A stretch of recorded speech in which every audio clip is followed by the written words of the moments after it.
Hello, and once again, welcome to the channel. I am your host, Passport Nomad, and before we get into today's content, I would like to ask you to please tap the subscribe tab and click on your notifications button to be in the loop on whenever I post new videos.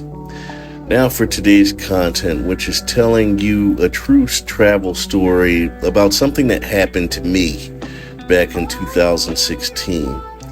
You see, during this time, a lot was going on in the world. Clinton was running for president against Donald Trump. Also, during this time, I was still recovering from a breakup with one of my ex-girlfriends. That breakup left me hurt more than any other breakup because it was somebody that I really knew for many years since we were kids.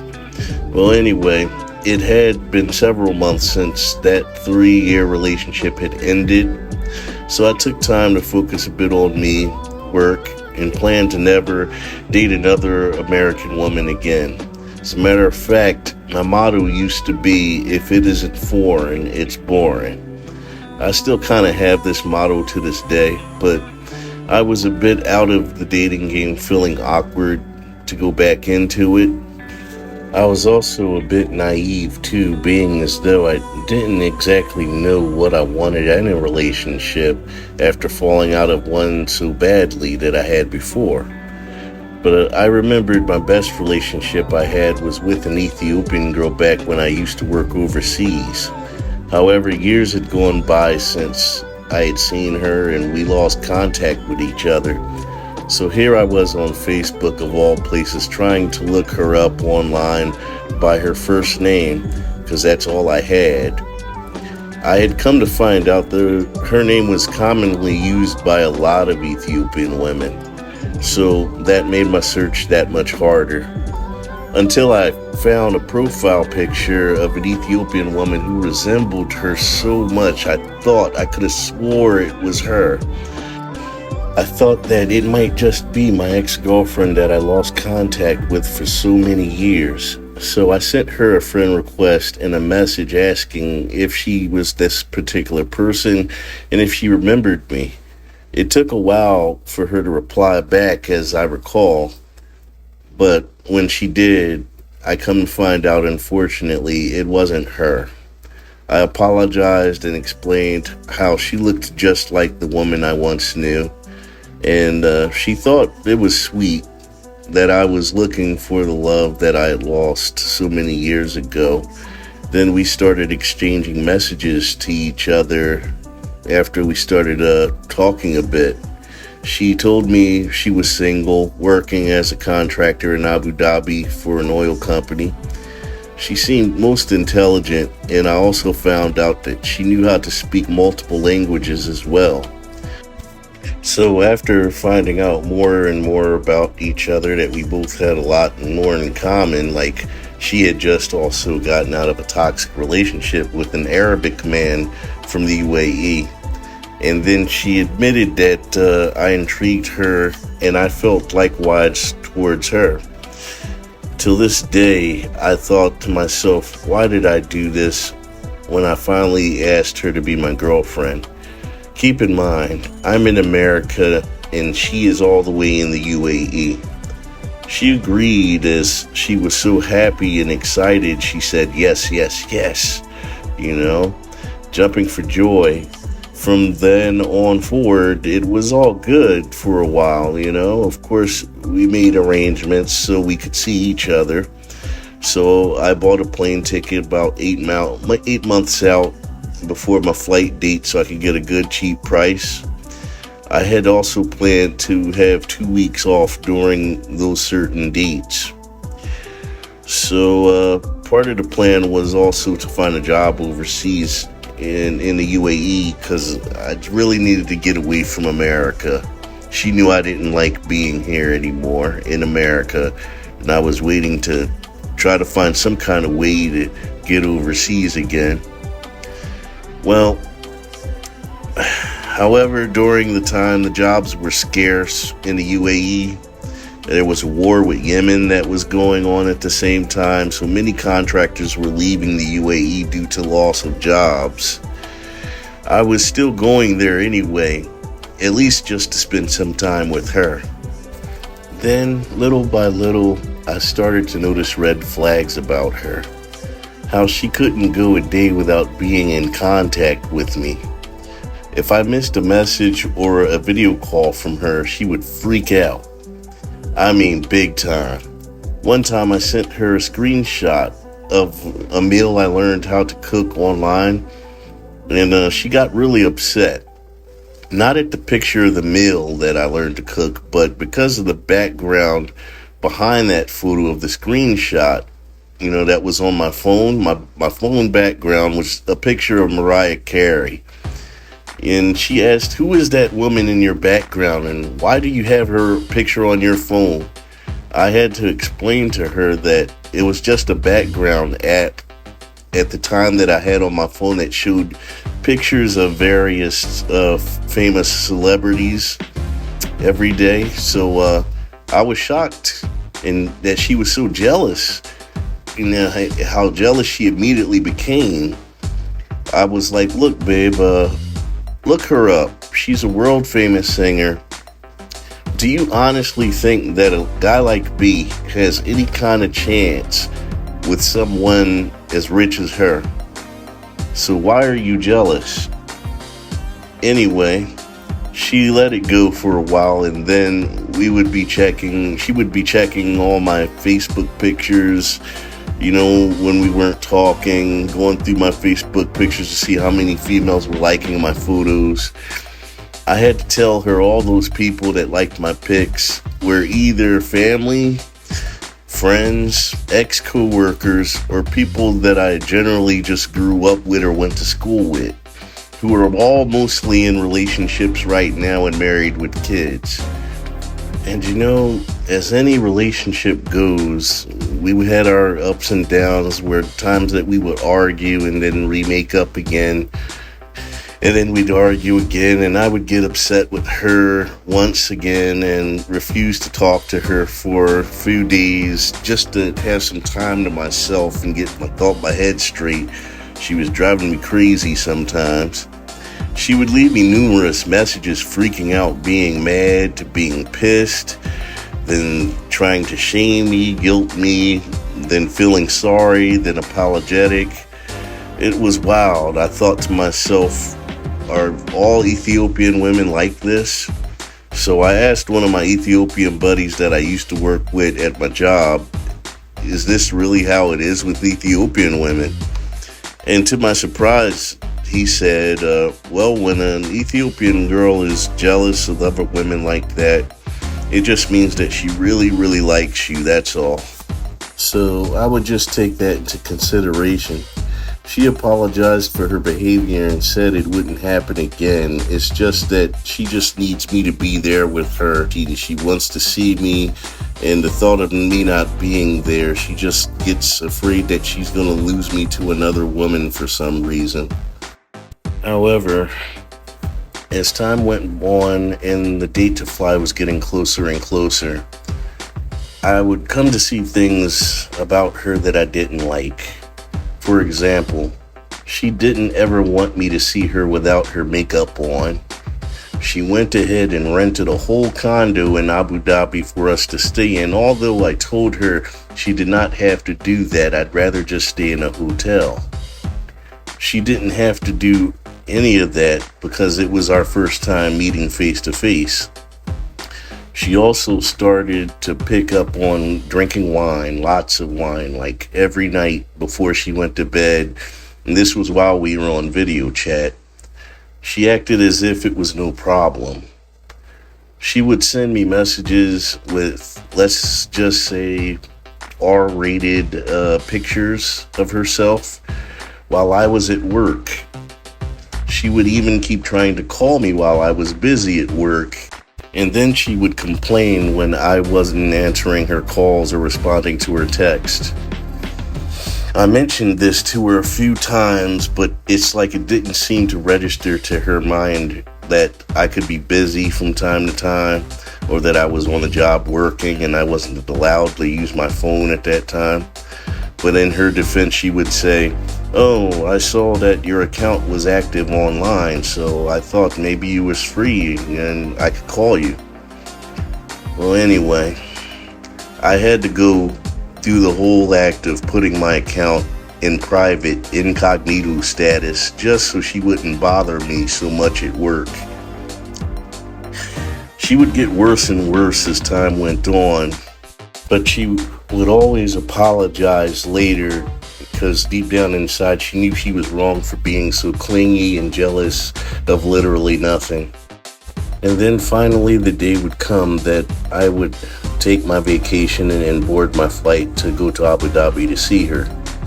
When I arrived, she was there at the airport waiting for me. She looked a bit different from her photos online, but it was definitely her. She had a bit more weight to her than I thought, by her pics. However, she takes her pics in a certain way to make herself look slimmer than she actually is. It didn't really bother me that much considering our ages. We were both in our 30s. She took me to the condo. It seemed as though she moved her entire life into the condo. Every dresser drawer was filled with her clothes. She just left a small space for me and my stuff. It's like she went through a massive shopping spree just to fill up the condo as though she would be living there for a long time. Keep in mind, my vacation is only 2 weeks. Anyway, the law at that time in Abu Dhabi required if two people of opposite sex was staying together in a condo or an apartment, they had to be either related or married to each other. I didn't know this then. So she had arranged that my name would be on the condo as her husband as if we were married, just so she could keep me in the apartment with her. She even told her and bragged to her friends that we were an item online on the internet. She loved taking selfie pictures with me and stuff all the time. And it made me think, I'm like, are you here doing this for our relationship, or are you trying to brag to your friends that you got a man or something? Like she's trying to prove something to her friends. When it came to her friends, she told me that I'm going to introduce you to my friends, but don't talk to my friends. That sounded quite weird to me. So when it came time to go out and meet her friends, one Filipino gay man was a cook or something there, and the other was a Filipino woman that was engaged to a guy from the UK. We all went out to a nightclub restaurant that was well air conditioned, so it was cold inside. She had been drinking glasses after glasses of wine all day. So she made a comment in front of all of us that she was feeling hot, so hot for some reason. And I noticed her friends rolled their eyes at that comment. So out of her defense, I just leaned over to explain to one of her friends that she had been drinking a bit, that's all. She seen that and she exploded, saying to me, "I knew it. I told you, don't talk to my friends. You already talking to my friend." Her friend was shocked and she said, "What's wrong? He didn't do anything. We didn't do anything wrong. He didn't say anything bad. Why are you acting this way?" She didn't want to hear nothing. She just continued nagging and shouting and making a scene, throwing a temper tantrum all night. We had to leave, and I was upset because of her behavior. She nagged at me all the way back to the apartment in the taxi. All night long, she wouldn't stop. On top of all that, she demanded sex from me. At this point, I was completely turned off by her attitude. She would continue this behavior every night afterwards and had the nerve to wonder why I wasn't trying to have sex with her. The last night we were together, we had went out to a bar, kind of like a dance club, where I met more of her friends. However, one of them earlier, we met up on some dark street somewhere in the middle of Abu Dhabi. She acted like she was looking around for this person to meet them there, and he didn't know which direction he was coming from.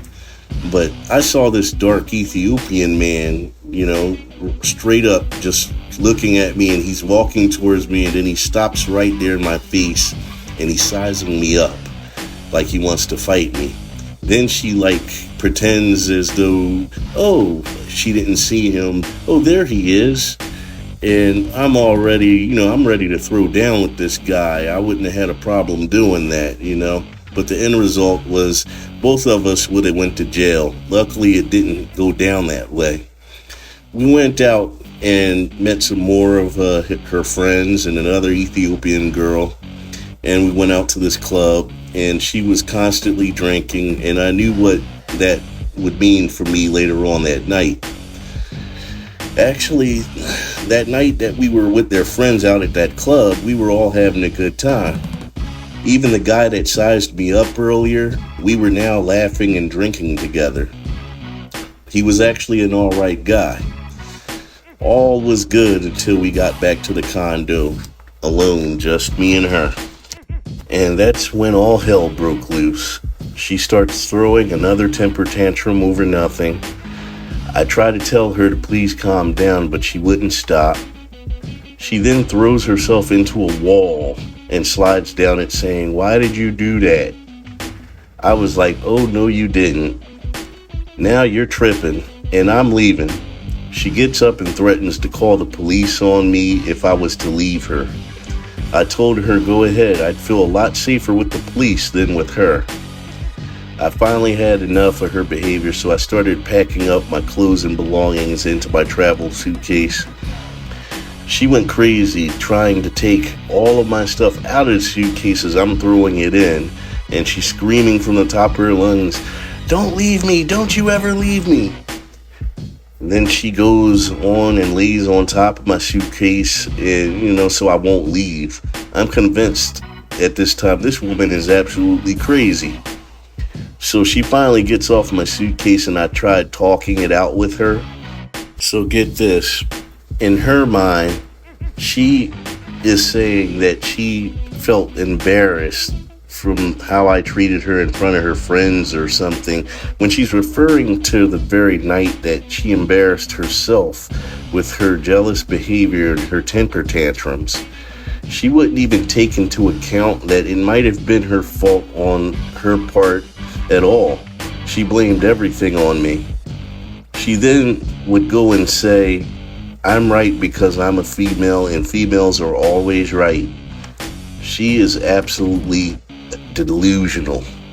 I'm thinking at this time I needed to get away from this lunatic as soon as I possibly could.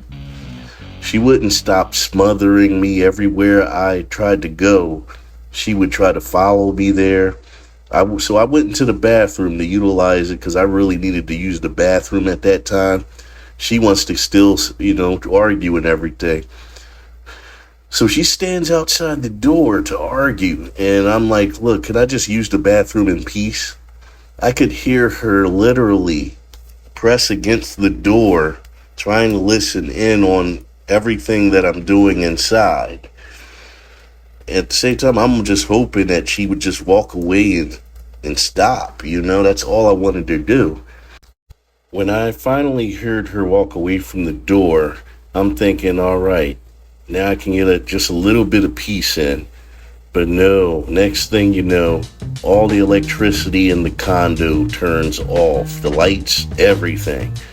I'm sitting on a toilet in the dark in the condo, and she left all the electricity out and everything. So, I have to get myself situated and everything so I can, get up out of the bathroom and everything. I come out and I realize she actually did leave. She took the key card out of the wall, which turned all the electricity off in the apartment. So I'm thinking, all right, here's my chance. I had enough. I'm done. I don't want to spend another moment in here with her. I packed all my shit in my suitcase, and I got, my stuff together. And I'm thinking, let me take the stairwell on the way down, so just in case she tries to come up on an elevator, I'm not trying to run back into crazy. But guess what? There she is sleeping on the stairwell. I looked at her and I just asked, I just got one question for you. What the hell's wrong with you? She then acts like she was just waking up from some sleep, and she says, I'm walking away. She's yelling back, what's wrong with me is that I'm madly in love with you. I was I was done. I was out. I said, you're crazy. I left downstairs with my belongings in the first taxi I could find. I just said, you know, airport, because, they may not understand English, but they all know the word airport, what airport means. My vacation was just for 2 weeks, and I could only stand being with her for just 4 days. I spent the next 4 days sleeping in the airport trying to change my plane ticket to fly back early. While this was going on, I'm checking my messages, and she filled up my inbox with all types of messages, crying, saying, I'm sorry, I hate you, where are you, come back, I love you, I hate your guts again. It was absolutely insane. So I waited until I was on the plane heading back to respond back to her messages, and I lied to her. I told her, I'm fine. I'm staying with my friend here in Dubai. Yeah, I lied to her crazy ass. I even rubbed it in saying that I'm with new friends now and they're taking good care of me. I'm having a real good time. Of course, she went ballistic and kept asking where I was in Dubai, as if I wanted her to follow me there. I just told her, I just need a few days away from you. I said that on purpose, just in case she was trying to do something sneaky like call the police on me and try to claim that I abused her or something, so I wouldn't catch my plane or whatever. But anyway, the whole time I'm on my way back to the States, when I finally landed, I wrote a long text message back to her telling her how crazy she was. Basically, it went like this. I started saying how crazy she was, that she was driving me nuts, that if I would have stayed with her, I would have been miserable. She needed therapy and some real soul searching to do. And I told her and warned her, if you try to come looking for me in America, I will not be held responsible for what the family members, my female family members, would do to her. In the end, her crazy response was, I'm sorry, please forgive me. We can't still be lovers. Can we still be friends? I will not forget you. I still care for you. Yada, yada, yada, yada, yada, yada, yada, yada, yada, yada. And by the way, don't talk to my friends. Just purely insane. I blocked her from every account I had known to mankind. I was just more grateful to be home and alive and well than anything else and away from that lunatic. It taught me a very, very good lesson, a well learned lesson. Be careful of who you get with, especially when it comes to long distance relationships. I don't rely on the profile to tell me all about a person without actually meeting them face to face first to see what they're actually like. Because that person just shows the world a part of themselves that they want you to see. They never show the part of them that could be a deranged psycho lunatic. And that's the end of that story. And before you ask, no, I never bothered trying to reconnect or reach out to that woman ever again. I never plan to hear from her ever again. I don't want to hear from her ever again. I don't even want to see her face. Moving right along, I just want to take this time and thank you guys for watching. Don't forget to subscribe, like, share, and comment. Passport Nomad signing over and out.